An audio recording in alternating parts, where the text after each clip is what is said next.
car is almost ready to go. Still waiting on a couple things. I need a new cylinder head temperature sensor. I finally got that little piece out.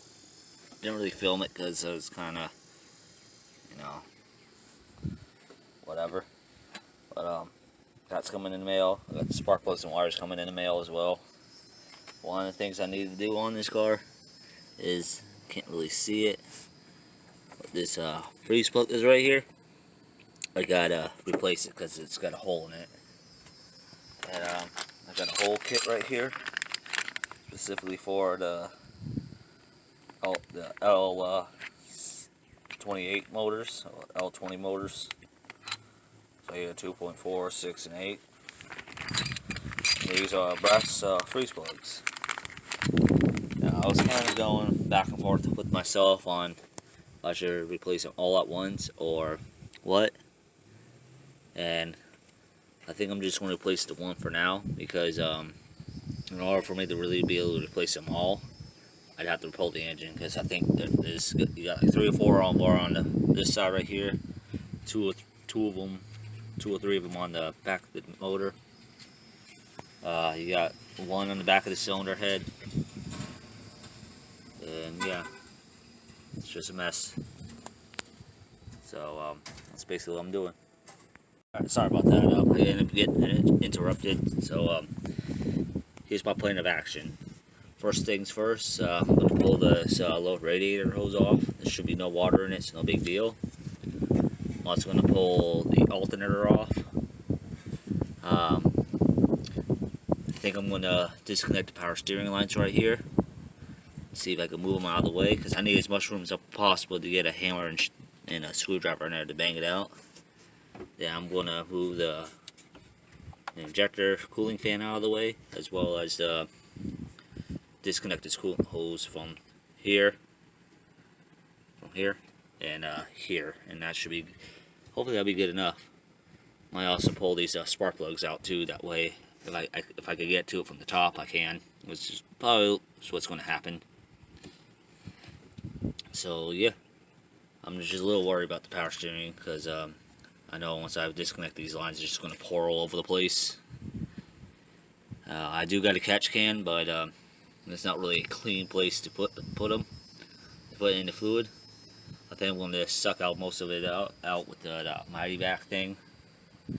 It's just ATF in here, so I wanted to see if it was good or not, because when I first got the car, this line was loose.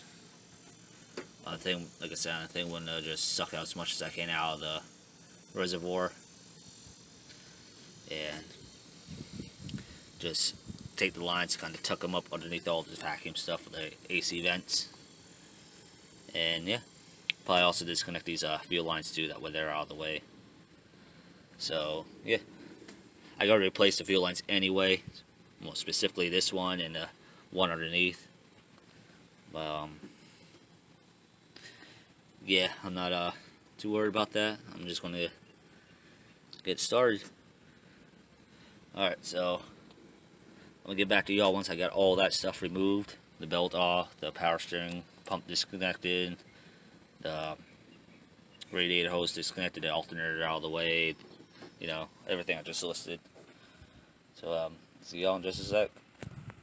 Alrighty, so I got the power steering lines out of the way, the radiator hose and the other hose out of the way. And I think that might be good enough. I don't think the alternator is going to get in the way, and I don't think fuel lines are going to be necessary in the way. So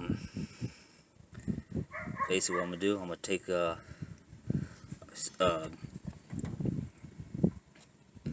screwdriver tip, a socket, and a bigger good size hammer, and hit it along this outer edge right here. You kind of like spin it in, and once it gets to a certain point, it should just pop out or pop loose, and I'll be able to just take a set of pliers and just pull it the rest of the way out. As you can see, there's a hole right there, and that's what my problem is. I'm hoping the other 4 or 5, whatever, how much on this side of the engine is alright. If not, I got the freeze plugs to replace them. which is, like I said, in order to really do this the right way, it's best to pull the engine. But I don't have the means to do that, and I really don't want to do that in case I break something else.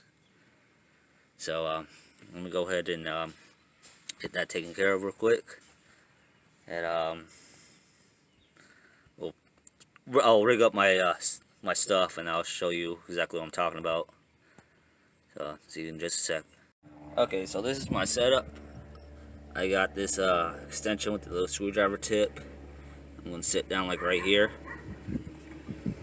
Then I got a 3-pound sledgehammer that I'm going to use to hit it.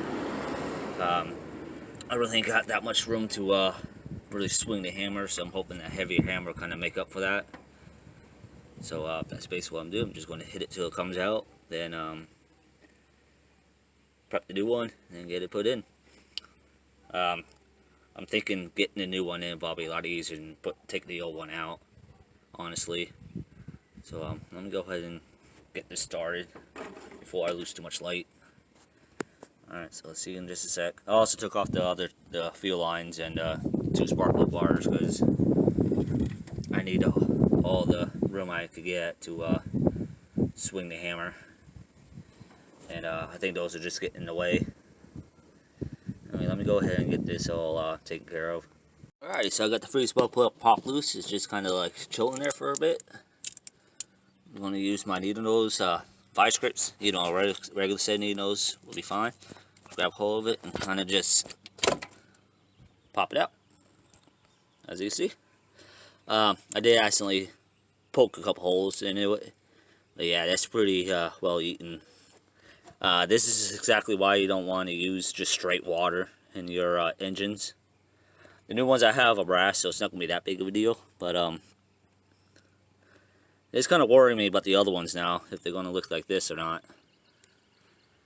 But like I said, I got the other one, so what I'm going to do, I'm going to probably take out the thermostat, plug it back in, and see if I can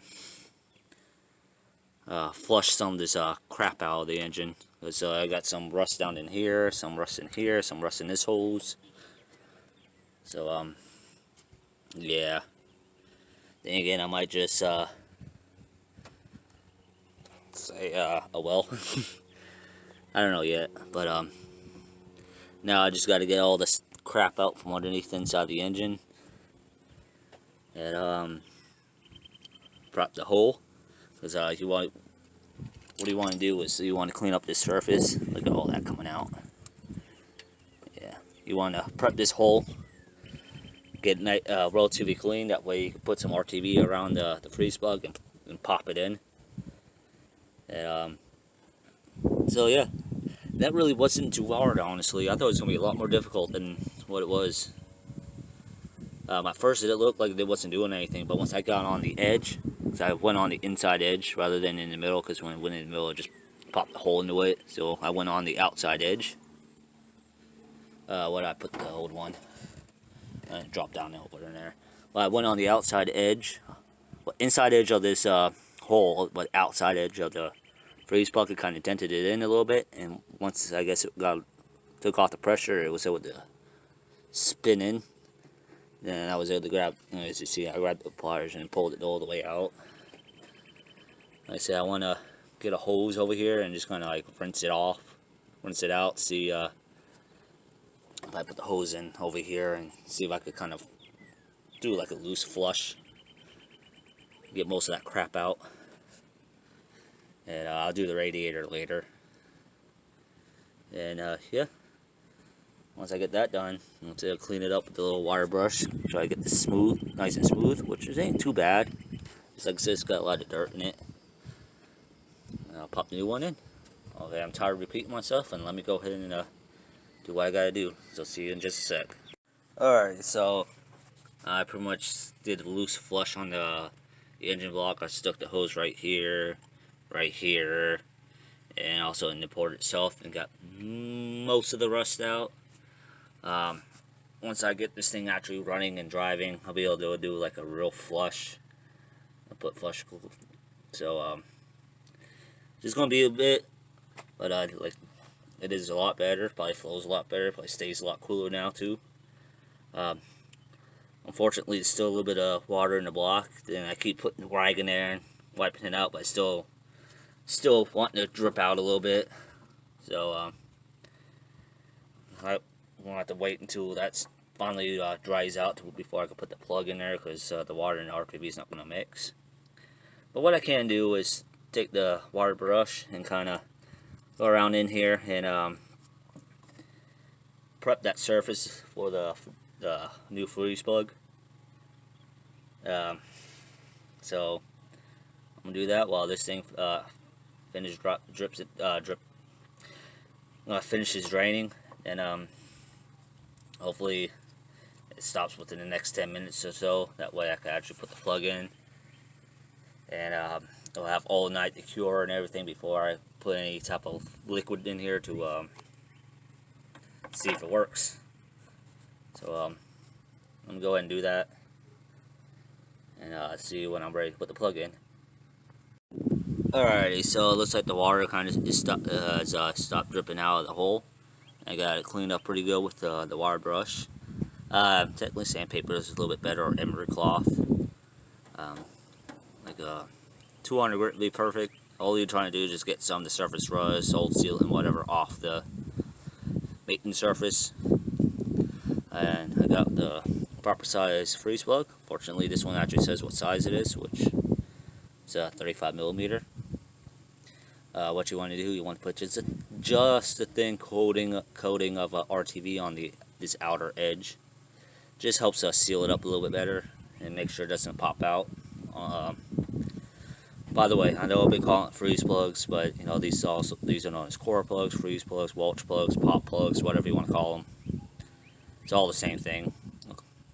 I grew up calling them freeze plugs and core plugs. I kind of switch them off every so often, but I've also heard some people call them Welch plugs, and other people call them whatever. So yeah, I'm gonna go ahead and get that coating on it. Like I said, it's just a little skin coat. You put like probably a dab here and a dab here, and just kind of just smear it around the outside. Then when you go to push it in, they have a special tool that you use that fills in this part and goes on the outer edge. Kind of make sure you push it on the entire thing. I don't have that. I'm just going to use this. It's a socket with the little extension sticking on it. It's push through on the opposite end. That way I have that entire surface area to push on this. Like I said, it's technically better to go on the outside, but I don't have a socket big enough for that. I have 1 inch that's just barely touches the outside, but I'm worried about if I hammer on it, it's gonna bend these. It will deform this to where it won't fit into the block, and that kind of defeats the purpose. So I got a socket that fits almost all the way up against this wall, and like I said, it's pushing on the entire center, so that should be enough surface area to kind of make up for that. Anyway, let me go ahead and get the plug installed. Also, if you look at the hole itself, it's chamfered. That kind of helps guide the plug in. You want to get the edge of the plug just to where it goes flat.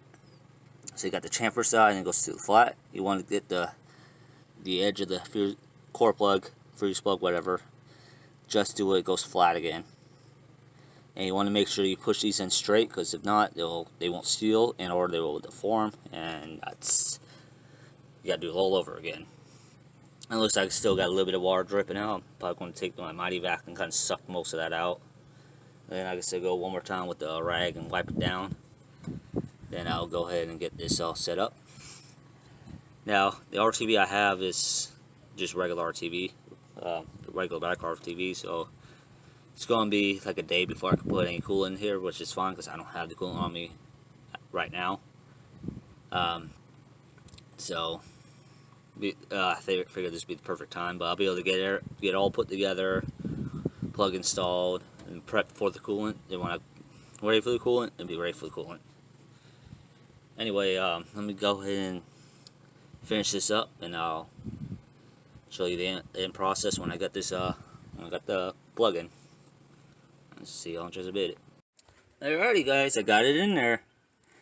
I think it's in there a little bit too far, but I'm pretty sure it'll be fine. Because like I said, the silicone helps seal all that and all that. And it's fuller, I don't have to worry about icing or anything like that. And of course, if you use the right coolant, or right amount of coolant with the, you know, the right 50-50 mix, you shouldn't have to worry about any frozen blocks. Even if you live in a cold area.